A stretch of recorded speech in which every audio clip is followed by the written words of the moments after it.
Fala, nação, CZ Torcedor na área. Pedro está na lista de Dorival para seleção, na pré-lista, na verdade.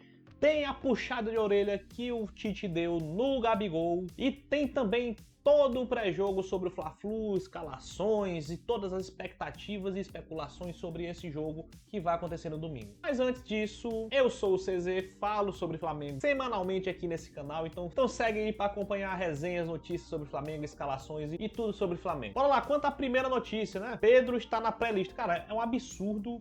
De primeiro lugar, é um absurdo. Aquelas vaias no Maracanã, aquilo ali foi um absurdo, gente. O Pedro, ano passado, foi o brasileiro que fez mais gol no mundo. Aí você pensa, não, ele recebeu as vaias porque começou a temporada mal. Cara, o cara tem 8 gols em 8 jogos. Olha esses números, cara. É 8 gols em 8 jogos. Você quer me convencer que o cara tá mal. Gente, essa idolatria da torcida pelo Gabigol tá atrapalhando o Flamengo, cara. Tá atrapalhando.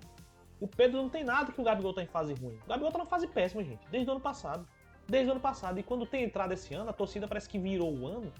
E o Gabigol vai, sei lá, voltar a ser o de 2019. Não voltou. Nunca teve uma partida esse ano que convenceu, cara. Nunca teve. E o Pedro, cara, o cara tem 8 gols em 8 jogos. Repito, olha a fase do cara. Artilheiro do Flamengo ano passado. Brasileiro que fez mais gols na temporada. Cara, e vocês vêm vaiar o cara. Fez um gol, perdeu alguns gols, perdeu um pênalti. Mas o Gabigol contra o Vasco perdeu o pênalti, perdeu o gol também. Só que a diferença é que naquele jogo custou os 3 pontos pra gente. A gente deixou de ganhar o jogo por causa daquele pênalti. Cara, não querendo desrespeitar o Gabigol, pra mim ele é um ídolo.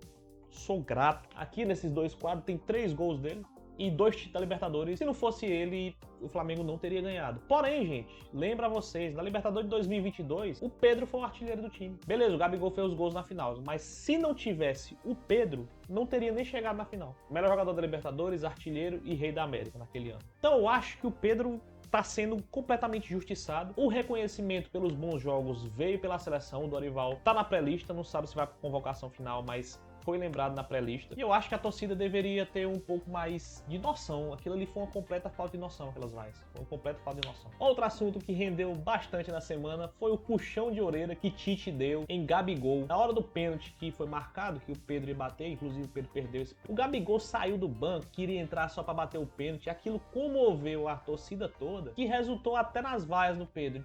Então o Tite, com toda a experiência e gestão de foi lá, deu um puxão de orelha no Gabigol em público, na frente do elenco. Gente, e realmente, cara, quando você faz uma atitude daquela, não sei se foi proposital ou não. Creio que não. Quando você faz algo do tipo, você joga a torcida contra o seu próprio clube.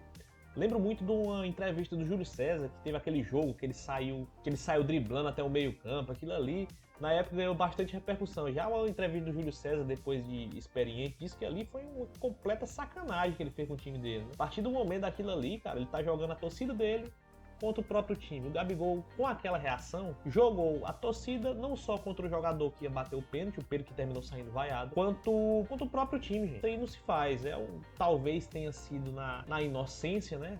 Creio eu que foi. Porém, são comportamentos que têm que ser corrigidos. Não pode acontecer aquilo ali. E no Fla-Flu do domingo, que vai acontecer, o clássico Fla-Flu, a provável escalação é aquela mesma que jogou contra Boa Vista, que ganhou de 4-0, que jogou uma ótima atuação, para mim, uma das melhores do ano, que vem com Rossi no gol, Varela. A defesa, temos mudança, ao invés de Davi Luiz, entra o titular de novo, que é o Fabrício Bruno, que vinha poupado, e o Léo Pereira. Na lateral esquerda, Ayrton Lucas. De primeiro volante, ao invés do menino Igor Jesus, que fez boa partida, teremos de novo o titular da posição, Eric Pulgar. De segundo volante, teremos De La Cruz. E de meia, teremos Arrascaeta. E no ataque, nenhuma mudança, Cebolinha, Pedro e Luiz Araújo.